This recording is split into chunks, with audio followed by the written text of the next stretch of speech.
তবে খারাপ লাগলো কোথায় জানিস, আজকে আমাকে সবার সামনে তো অপমান করলো, সাথে আবার এই নতুন মেয়েটার সামনে।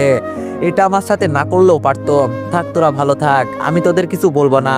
মিষ্টি চলেন তো। মিষ্টি রিমি ম্যাডামের দিকে তাকিয়ে বলল, ম্যাডাম যদি কোনো কিছুর দরকার হয় তো আমাকে ডাক দিবেন। এখানে আপনাদের ঘুরিয়ে দেখা বা আপনাদের সেবা করা সব আমার উপর। ঠিক আছে, ভালো থাকবেন, এখন আমি গেলাম। মিষ্টি সামনে হাঁটতে লাগলো, আমি ওর পিছনে। পিছন থেকে আমি মিষ্টিকে বললাম, থাকার মতো তো কোনো রুম আছে?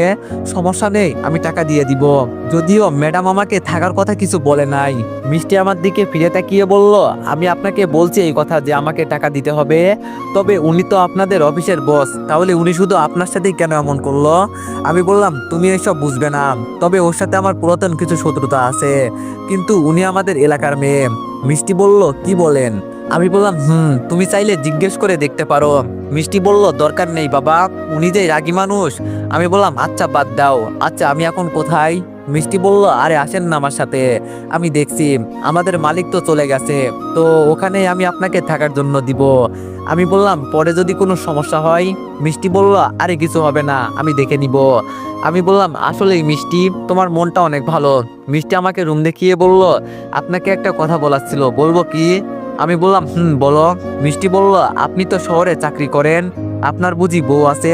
আমি বললাম, আরে তুমি যে কি বলো, আমার আবার বউ কোথা থেকে আসবে, আমি তো একা একটা মানুষ। মিষ্টি হাসি দিয়ে বলল, আচ্ছা ঠিক আছে, তবে লুঙ্গি চেঞ্জ করে ফেলেন, নইলে অনেকেই আপনার দিকে কেমন নজরে তাকিয়ে থাকে। আমি হাসি দিয়ে বললাম, আচ্ছা ঠিক আছে। মিষ্টি চলে যাচ্ছে। আমি ওকে ডাক দিয়ে ইশারা করে বললাম, তোমাকে কিন্তু হলুদ শাড়িতে অস্থির লাগছে, মনে হচ্ছে যেন কালকে তোমার বিয়ে। আমার কথা শুনে মিষ্টি হাসতে হাসতে চলে গেল। বুঝছি ও যে কতটা লজ্জা পেয়েছে। আমাকে যেখানে থাকতে দিয়েছে সেটা আসলেই খুব সুন্দর একটা রুম, সবকিছু সাজানো গোছানো পরিপাটি। ওয়াশরুমে ঢুকে গোসল করে রেডি হলাম, হয়তো কিছুক্ষণ পর ম্যাডাম ঘুরতে বের হবে। বিপদে পড়েছি যেহেতু, বিপদ থেকে তো উদ্ধার হতেই হবে নাকি। সামনে আবার ছোট্ট একটা রেস্টুরেন্ট আছে, ওখানে গিয়ে নাস্তা করে ফেললাম। আমাদের অফিসের স্টাফরা যেখানে থাকে সেখানে গেলাম, গিয়ে দেখি সবাই রেডি হয়ে দাঁড়িয়ে আছে, হয়তো এখন ওরা ঘুরতে বের হবে। আমাকে যেখানে থাকতে দেওয়া হয়েছে সেটা এখান থেকে 3-4টা রুমের ব্যবধান। হঠাৎ করে ম্যাডাম আমাকে ডাক দিয়ে বলল, রিফাত এইদিকে আসো তো একটু। আমি ম্যাডামের সামনে গিয়ে বললাম, জি ম্যাডাম বলেন। রিমি ম্যাডাম আস্তে করে বলল, তোমাকে কতবার বলছি আমি, বাইরের কোনো মানুষের সাথে কথা বলবে না। আমি বললাম, ম্যাডাম আমি বাইরের কোনো মানুষের সাথে কথা বলি নাই, আর বাইরের কোনো মানুষের সাথে কথা বললে যদি আমার উপকার হয় তাহলে আমি তার সাথে কথা বলতে রাজি আছি। রিমি ম্যাডাম বলল, আমার মুখের উপর কথা বলো কেন, জানো তো আমি কি করতে পারি? আমি মাথা নিচু করে বললাম, সরি ম্যাডাম। রিমি ম্যাডাম আবার বলল, তা তোমাকে বুঝি ওর সাথে থাকতে বলছে? আমি তো শুধু বলছি বাইরের কারোর সাথে কথা না বলতে, এখন দেখি থাকা শুরু করে দিয়েছো। সিসি, তোমাকে কি বলবো, লজ্জা শরম কিছু নাই, একটা মেয়েকে বোকা পেয়ে তার সাথে থাকা শুরু করে দিয়েছো। এখানে আসছো কি নষ্টামি করার জন্য? আমি বললাম, ম্যাডাম মুখ সামলে কথা বলবেন কিন্তু। রিমি ম্যাডাম বলল, আমি কি মুখ সামলে কথা বলবো? যা সত্যি তাই বললাম। আমি সরাসরি রিমি ম্যাডামের গলায় হাত দিয়ে চেপে ধরে বললাম, এই মুখ সামলে কথা বল, এটা তোর অফিস না, তুই যা ইচ্ছা তাই বলবি আর আমি চুপ করে শুনবো। এখানে তুই যে আমার কি করতে পারবি আমার জানা আছে, তুই জানিস আমি ওর সাথে থাকা শুরু করে দিয়েছি। আরে ও কি তোর মতো নষ্ট মেয়ে রে? ও তো আমাকে ওর মালিকের রুমে থাকার জন্য দিয়েছে, তুই এত বড় কথা আমাকে কিভাবে বললি? হ্যাঁ, তোরে তো আজকে আমি, সবাই মিলে আমাকে ম্যাডামের থেকে দূরে নিয়ে আসলো। ম্যাডাম আমার কাছ থেকে ছাড়া পেয়ে বলল, তোরে আমি এখানেই পুলিশে দিব। আমিও চিৎকার দিয়ে বললাম, তোর কোন পুলিশ দাদাকে বলবি বল আসতে, আর তুই যদি আমাকে পুলিশের হাতে তুলে দিতে পারিস তো দে। রিমি ম্যাডাম বলল, তোরে তো আমি, রাধিকা আমাকে ধরে দূরে নিয়ে আসলো।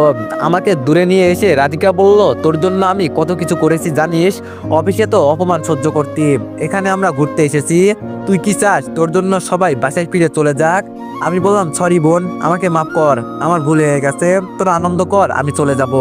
রাধিকা বলল, দেখ আমি তোরে এটা বলি নাই, আমি বলছি একটু চুপ থাকতে পারিস না। আমি বললাম, কিভাবে চুপ থাকবো তুই বল, উনি আমার সাথে কি কি করছেন, আর ওই মেয়েটাকে এইসব কথা বলতে পারলো? ও তো আমার ভালোর জন্যই আমাকে নিয়ে গেছে, আর ও যদি এইসব শোনে। রাধিকা আমার দুই গালে হাত দিয়ে চেপে ধরে বলল, রিফাত আমার কথা শোন, আমি বললাম বল। রাধিকা বলল মাথা ঠান্ডা হয়েছে। আমি বললাম তুই বল। রাধিকা বলল দেখ, আমি তোর জন্য ম্যাডামের মুখ থেকে কত কথা শুনছি, ওনাকে সবকিছু বলছি আমি তোর সম্পর্কে। সব শুনে উনি মন খারাপ করেছে। আজকে হয়তো তোরে বলছে বাইরের কারোর সাথে কথা না বলতে। ঠিক আছে, তুই বলবি না? এখানে আমরা ঘুরতে এসেছি, ঝগড়া করে লাভ আছে বল। আমি বললাম দেখ, আমি কোনো ঝগড়া করি নাই, ম্যাডাম আমাকে উল্টাপাল্টা কথা বলে কেন। রাধিকা বলল তুই যে ওনার গলা চেপে ধরলি, এখন যদি উনি পুলিশকে জানাই তোর কি হবে জানিস তো? রাধিকার কথা শুনে আমি হাসতে হাসতে বললাম আমার আবার কি হবে? আর তোর কি মনে হয় পুলিশ আমাকে ধরে নিয়ে যাবে?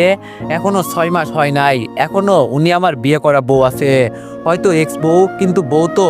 ওকে যদি আমি গাছের সাথে বেঁধেও পিটাই তাও কেউ কিছু বলতে পারবে না। রাধিকা বলল আচ্ছা ভাই বুঝলাম, তবে শোন আমি কি বলি। আমি বললাম বল। রাধিকা বলল এখানে সবাই ঘুরতে এসেছে, এখন তুই কি চাস তোর জন্য সবাই ফিরে যাক? আমি বললাম তুই আমার ফ্রেন্ড হয়ে আমাকে মিন করে এই কথাটা বললি, খুব কষ্ট লাগলো। রাধিকা বলল এতদিন তো তুই কোনো কথা বলিস নাই, তোর জন্য আমি ম্যাডামের কত বোকা শুনেছি। আমি চাই যে উনি তোর সাথে ভালো ব্যবহার করুক। আজকে তোরে যদি আমার সামনে বোকা দেয় তাহলে আমার বুঝি ভালো লাগবে? আমার কি খারাপ লাগে না? তুই বল, আজকে আমার জন্য তুই সবকিছু সহ্য করবি। এখানে আমরা ঘুরতে এসেছি, প্লিজ তোরা কোনো ঝামেলা করিস না। আমি মাথা নিচু করে বললাম সবাই ভালো থাকুক দিন শেষে। ঠিক আছে যা, তুই তো এটাই চাস, যা, আমি কোনো কথা পর্যন্ত বলবো না। তুই বলবি আমি তোর কথা রাখবো না, এমন তো হতে পারে না। তবে একটা কথা জানিস রাধিকা, সবাই নিজেকে নিজে নিয়ে ব্যস্ত, তবে কষ্ট লাগে এই জায়গায়, কাছের মানুষগুলোর জন্য এত কিছু করি আর ওরা আমার সাথে। রাধিকা আমার হাত চেপে ধরে বলল মন খারাপ করিস না, আমি আছি না তোর সাথে। আর ম্যাডাম তোর সাথে বাজে কিছু করবে না দেখিস, তবে তুই কিন্তু উল্টাপাল্টা কিছু করিস না। আমি বললাম আচ্ছা ঠিক আছে। রাধিকা আমার হাত ধরে বলল তাহলে চল গিয়ে দেখি ম্যাডাম কি করছে। রাধিকা আমার হাত ধরে রিমি ম্যাডামের সামনে নিয়ে গেল, তবে ভাবি এতক্ষণে হয়তো রিমি ম্যাডামকে সবকিছু বুঝিয়েছে। রাধিকা আমার হাত ছেড়ে দিয়ে বলল রিফাত ম্যাডামকে সরি বল। আমি মাথা নিচু করে বললাম সরি ম্যাডাম, আমার ভুল হয়ে গেছে, আমাকে মাফ করে দিবেন।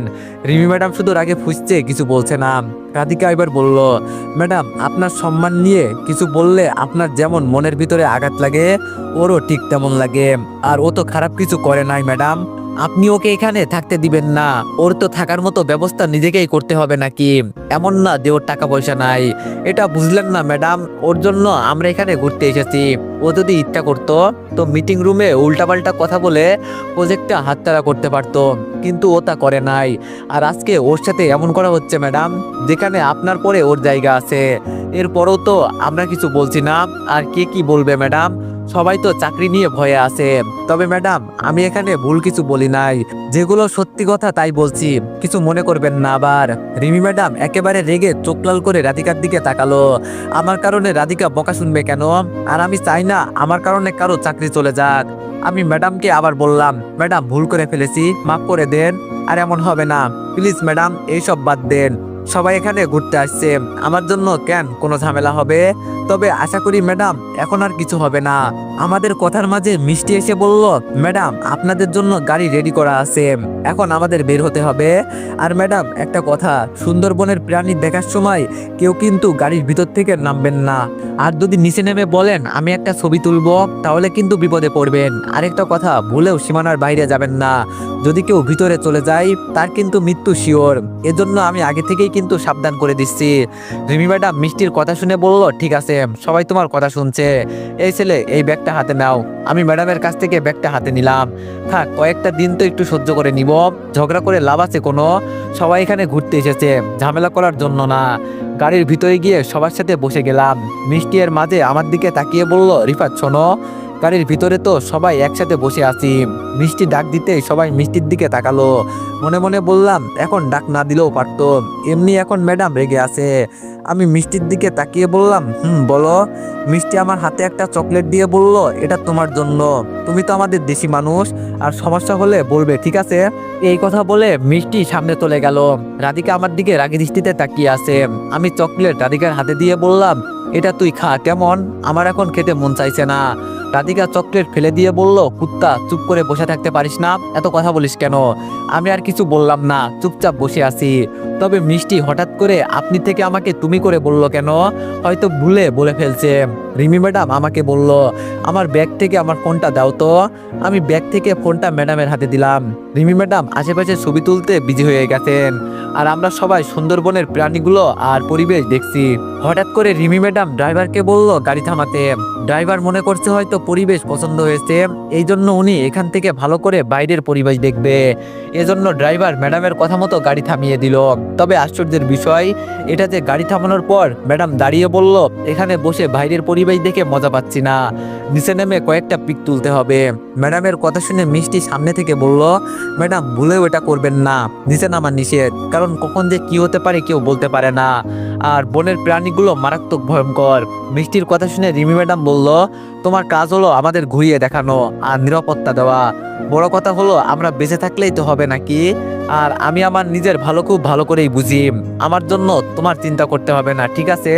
আমি ম্যাডামের হাত ধরে বললাম, প্লিজ ম্যাডাম নিচে নামবেন না, বোর্ডে খুব সুন্দর করে লেখা আছে এটা নিষিদ্ধ এলাকা, এখানে নামা নিষেধ। ওরা তো এমনি এমনি এখানে এসব লেখে নাই, আপনি নিচে নামলে পরে দেখা যাবে। রিমি ম্যাডাম বলল, আমার হাত ছাড় তুই। আমি বললাম, কিন্তু ম্যাডাম। রিমি ম্যাডাম বলল, আমার হাত ছাড়তে বলছি না তোরে। আমি ম্যাডামের হাত ছাড়তে রিমি ম্যাডাম আমাকে বলল, আমি কি একা একা নিচে নামবো নাকি, আমার সাথে তুইও নামবি, তুই আমার পিক তুলে দিবি। আমি বললাম, ভুলেও আমি নিচে নামবো না ম্যাডাম, আপনার যদি শখ থাকে তো আপনি যান, আমি যাব না। রিমি ম্যাডাম বলল, আমি যাব না মানে, তুই যাবি তোর ঘাড়ও যাবে, তাড়াতাড়ি নিচে নাম বলছি। রাধিকার দিকে তাকাতে রাধিকা বলল, কি আর করবি, ম্যাডামের কথা তো শুনতেই হবে নাকি, সমস্যা নেই নিচে নেমে পড়। আর এখানে মনে হচ্ছে তেমন কোনো সমস্যা হবে না, আমরা তো আর ভিতরে ঢুকছি না। মনে মনে বললাম, আজকে শিওর আমি মরবো। উনি তো আর একা মরবেন না, নিজে তো মরবেন, সাথে আমাকেও নিয়ে। কি আর করব, গাড়ি থেকে লাফ দিয়ে নিচে নেমে গেলাম। আমার সাথে ম্যাডামও নিচে নেমে আমার কাছে ফোনটা দিয়ে বলল, নে আমার কয়েকটা ছবি তুলে দে। কি আর করব, ম্যাডামের কথা তো শুনতেই হবে। আমি ওনার কথা মতো কয়েকটা পিক তুলে দিলাম। এর মাঝে রিমি ম্যাডাম আমার কাছে এসে ফোনটা নিয়ে সীমানার ভিতরে ঢুকে যাচ্ছে কাটা তার পেরিয়ে। মিষ্টি গাড়ি থেকে চিৎকার দিয়ে বলল, ম্যাডাম আপনি এটা কি করছেন, ভিতরের পরিবেশ যে কতটা ভয়ঙ্কর এটা তো আপনি জানেন না, প্লিজ ম্যাডাম ঢুকবেন না। কিন্তু রিমি ম্যাডাম আমাদের কারো কোনো কথা শোনে নাই, জঙ্গলের ভিতরে ঢুকে হাসি দিয়ে বলল, আজ পর্যন্ত কেউ সুন্দরবনের ভিতরে ঢুকতে পারে নাই, কিন্তু আমি ঢুকেছি, আমি প্রমাণ করে দিব যে সুন্দরবনে ঢুকার প্রথম মেয়ে আমি। এইদিকে মিষ্টি এখানকার নিরাপত্তা কর্মীদের কল করে বলল, এখানে তাড়াতাড়ি আসতে, আর আমি বোকার মতো নিচে দাঁড়িয়ে আছি।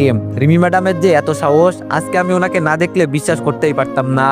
তবে রিমি ম্যাডাম ভিতরে গিয়ে ফেসবুকে লাইভ চালু করে যেই বললেন, গাইস সবাই দেখো, আজকে আমি সুন্দরবনের ভিতরে ঢুকে গেছি, যেখানে আজ পর্যন্ত কেউ ঢুকতে পারে নাই। এই কথাটা বলতেই একটা বাঘ হুঙ্কার দিয়ে জঙ্গলের ভিতর থেকে বের হলো, আর এটা ম্যাডামের থেকে 10 হাত দূরে দাঁড়িয়ে আছে। রিমি ম্যাডাম বাঘ দেখে তো ভয়ে কাঁপাকাঁপি করা আরম্ভ করলো। এইদিকে বাঘটা ধীরে ধীরে ম্যাডামের দিকে আসতে লাগলো। রিমি ম্যাডাম কান্না করে বলল, মিষ্টি প্লিজ আমাকে বাঁচাও, আমি ভুল করে ফেলেছি, আমি যতদিন বেঁচে থাকবো ততদিন আর এখান থেকে গাড়িতে নামবো না, তুমি প্লিজ আমাকে বাঁচাও, আমি বাঁচতে চাই, আমার ভুল হয়ে গেছে, তোমার কথা শোনা আমার উচিত ছিল। ম্যাডামের কথা শুনে আমার একটু মায়া লাগলো। কেউ কি চাইবে নিজের চোখের সামনে নিজের বউয়ের মৃত্যু হয়ে যাক, দরকার পড়লে আমি মরে যাব, কিন্তু যে এক সময় আমার বউ ছিল তাকে কেন আমি মরতে দিব। আমি আর দাঁড়িয়ে না থেকে লাফ দিয়ে সীমানা পেরিয়ে সুন্দরবনের জঙ্গলের ভিতরে ঢুকে গেলাম। ভিতরে নেমে এক দৌড়ে ম্যাডামের কাছে গিয়েই ম্যাডামকে কোলে নিয়ে নিলাম। রিমি ম্যাডাম শুধু অবাক হয়ে আমার দিকে তাকিয়ে আছে, তিনি বিশ্বাসই করতে পারে নাই যে তাকে বাঁচানোর জন্য আমি এগিয়ে আসব। রিমি ম্যাডামকে কোলে নিয়ে ধীরে ধীরে এগিয়ে যেতে লাগলাম। অন্যদিকে বাঘটা আমার দিকে এগিয়ে আসতে লাগলো। মিষ্টি জোরে চিৎকার দিয়ে বলল, রিফাত তুমি একটু ধীরে ধীরে হাঁটো, সাবধান, দৌড় দিবা না। রিমি ম্যাডাম ভয়ে চোখ বন্ধ করে দিল। আমি কাঁটাতারের কাছে গিয়ে রিমি ম্যাডামকে বললাম, আপনি তাড়াতাড়ি উপরে উঠে যান, এখন আমার থেকে বাঘটা 3 হাত দূরে দাঁড়িয়ে আছে। আর এমন একটা হুঙ্কার দিল, ভয়ে তো আমার অবস্থা শেষ। রিমি ম্যাডামকে সবাই টেনে উপরে তুলছে। রিমি ম্যাডাম উপরে উঠেই আমার দিকে হাত বাড়িয়ে দিয়ে বলল, তাড়াতাড়ি উপরে উঠে আসো। এই কথা বলে যে রিমি ম্যাডাম আমার হাত ধরবে, কিন্তু তিনি তখন একটা হাসি দিয়ে বলল, এতদিন পর আমার আইডিয়া কাজে লাগলো। এই বলে রিমি ম্যাডাম আমার বুকের উপরে জোরে একটা লাথি দিয়ে বলল, টাটা বাই বাই, ভালো থেকো বাঘের পেটে, কেমন, আর হয়তো কখনো দেখা হবে না।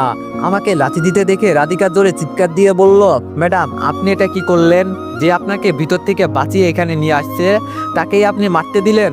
তো এভরিওয়ান, সবাই নেক্সট পার্টের জন্য একটু বেশি বেশি লাইক আর কমেন্ট করে দিও। ধন্যবাদ।